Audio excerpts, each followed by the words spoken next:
Sveiki! Man diezko nepatīk atgriezties pie jau pārunātām tēmām, jo dzīve ir īsa, laika ir maz, un visa šāda jautra neiedzība pasaulē notiek bezgala daudz. Tostarp tajā daļā, kur dzīvojam mēs. Bet šī ir tā reize, kad tomēr krievu zinātnieka izraidīšana no Latvijas bija tik zīmīga un atklāja tādas lietas, ka tomēr man pie šīm te dažām lietām ir jāatgriežas. Un sāksim ar visvienkāršāko un acīm redzamo.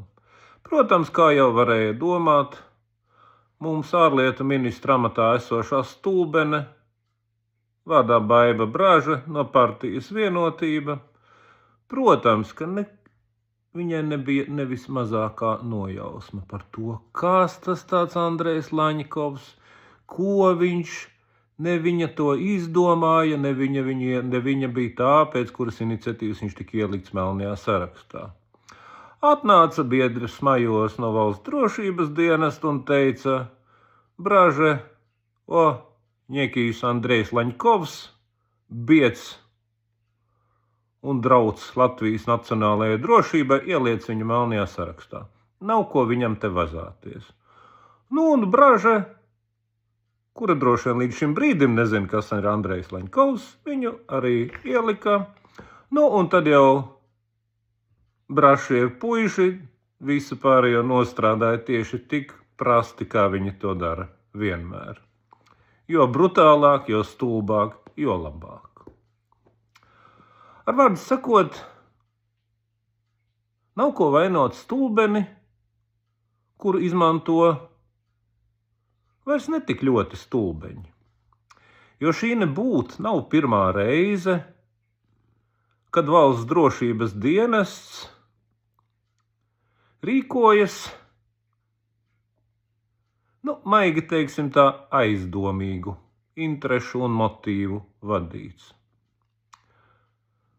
Varbūt atceraties, kāpēc mums Rail Baltica būve maksās vismaz par 500 miljardu, 500 miljoniem vairāk, nekā tā varēja maksāt. Tāpēc, ka nezināms anonīms Valsts drošības dienesta eksperts uzrakstīja papīrīti, kura doma bija tāda: tā turku kompānija nav diezko forša, labāk ņemiet tos tur otros, tie ir daudz foršāki. Lai gan tiem otriem, godīgi sakot, saites ar Krieviju bija stipri ciešākas nekā turkiem. Un 500 miljoni eiro no stulbo nodokļu maksātāju kabatas pļurkš un čau. Lai gan kas viņiem tur uz kopējā 4, 6, 10 miljardu fonu, 500 miljardu šur tur. Un tieši tāpatās arī šajā reizē. Toreiz Valsts drošības dienests atrada stulbeņus satiksmes ministrijā, kuriem pabāz zem deguna papīrīti. Šoreiz pabāž papīrīti zem deguna stulbenei Bražai. Un viss notiek.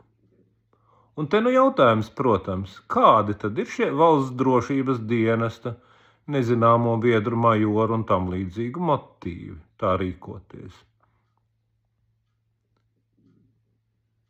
Patiesas rūpes par Latvijas nacionālo drošību vai kas cits, kādas krietni koruptīvākas vai krietni naidīgu ārvalstu interesēs veiktas darbības?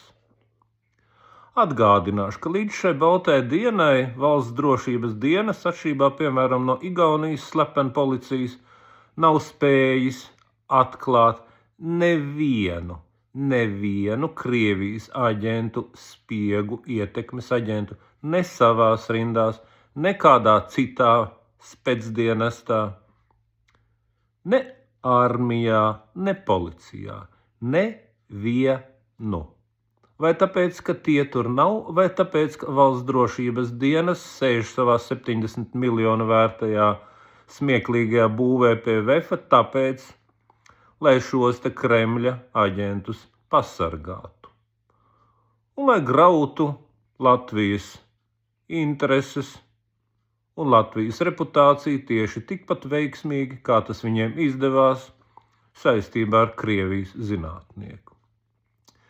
Protams, jūs varat teikt, bet kā tu, Lato, vari zināt, ka šis Krievu zinātnieks nebija baismīgs, drauds Latvijas nacionālajai drošībai? Mēs, protams, esam ļoti unikāli.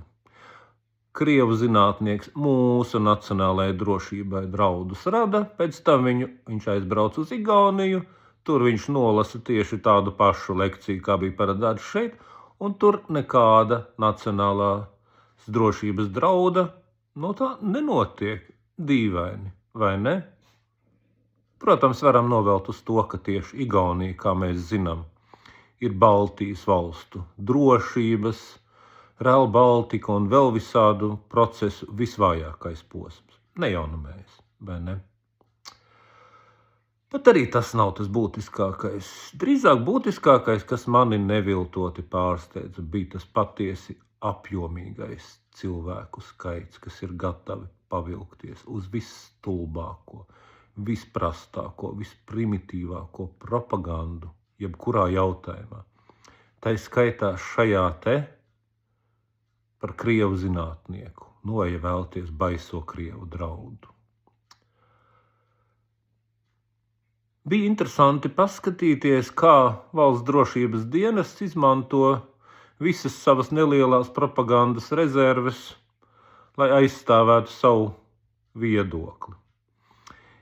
Varbūt zināt, ir tāds pilsonis Marat Kasem, kurš savulaik bija kvēls Krievijas interešu propagandons, vadīja Lietuvas aģentūru Sputnik, taču tad viņam dzīvē gadījās kāda neliela nelaime – ķibele. Viņš patrāpījās Latvijā, tika aizturēts, pavadīja dažus mēnešus apcietinājumā par visādiem sliktiem pantiem no valsts drošības viedokļa. Un tad, kā gadījās, kā ne, viņš ņēma un pārauga, mainīja viedokli, samaksāja soda naudu un kļuva par absolūti aktīvu, pilnīgi pretēju viedokļu paudēju, tā līdz putām uz lūpām. Tā, ka atmaskot jebkādus Krievu durakus vienmēr laipni pie Marata Kasema. Pie tam nesot arī līdz diezgan daudz ekskluzīvas, interesantas informācijas. Jebkurš cilvēks, kurš skatās kino un lasa grāmatas, ļoti labi zina, kādos gadījumos cilvēki šādi pārauga.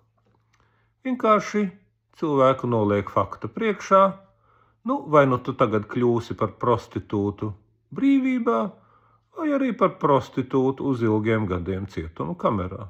Un cilvēks acīm redzam ir izvēlējies sadarbību ar biedru majoru. Un ko stulbais biedrs majors, kur reiz viņam liek darīt, to arī dara.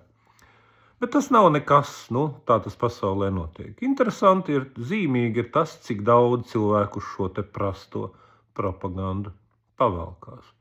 Cilvēki, kuriem, kā izrādās, ir cāļa smadzenes un cāļa atmiņa, kas nevēlas ne atcerēties šādu te propagandonu. Tāpatās kā, piemēram, cita slavena žurnāliste, Latvijas krievžīda Ļoņas Jakobsona pāraugšana, kur nevien vairs nemulsina, kā šis te mūdzis, kurš nemācēja latviski ne 3 vārdus, izspļaut, tagad raksta tekošā latviešu valodā.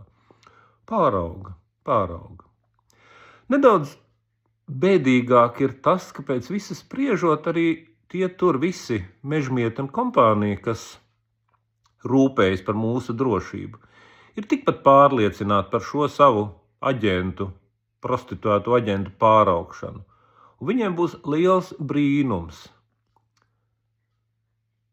ka tad, kad pienāks x stunda un varas maiņa, šīs te viņu kucītes pēkšņi ņems un ķersies viņiem pie rīkles. Jo izrādīsies, ka īstie saimnieki viņiem visu laiku ir bijuši vieni un tie paši.